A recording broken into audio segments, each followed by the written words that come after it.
Alors que le CAC 40 aujourd'hui remonte légèrement, hein, on a un petit rebond. Alors ce qui est assez étonnant, c'est qu'on a eu les annonces de Barnier, hein, par rapport à la taxation des sociétés avec des chiffres d'affaires supérieurs aux milliards. Il avait dit que ça allait concerner à peu près 300 sociétés. Aujourd'hui, on a eu le budget, hein, le déficit du budget italien qui est beaucoup mieux que prévu, un moins 3,5 du PIB, pardon, 3,5% du PIB, et alors qu'il était l'année dernière, il était à 5%.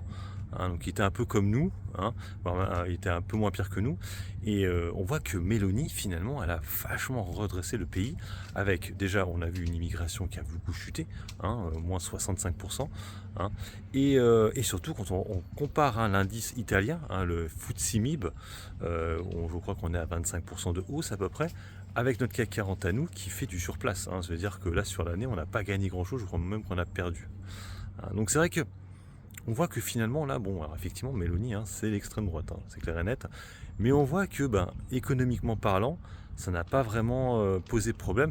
Et c'est pour ça, moi, par exemple, vous voyez, j'ai pris du Ferrari, hein, et puis, alors là, c'est peut-être un peu contre-intuitif, mais j'ai pris du Kering. Alors, je sais qu'elle n'est pas cotée en Italie, mais en fait, à l'intérieur de Kering, on a beaucoup de sociétés italiennes. Et c'est ça que j'essaie un peu de jouer, mais bon, pour l'instant, ce n'est pas du tout le cas et ça ne marche pas vraiment, hein. Je suis en moins-value sur Kering, alors que LVMH, pour le coup, qui n'a quasiment pas de maison de luxe italienne, marche mieux que Kering. Bref, en tout cas, on notera, hein, que l'extrême droite au pouvoir a réussi des choses que pour l'instant Macron n'a absolument pas fait, hein. C'est lui qui a accentué le déficit, et après il faut dire aussi qu'elle a pris des mesures qui n'étaient pas du tout populaires, comme par exemple un truc qui m'aurait impacté, l'histoire du RSA. Elle a coupé le RSA italien. Voilà, sur ce, moi je vous laisse, bon investissement à tous et puis bon trade. Ciao ciao.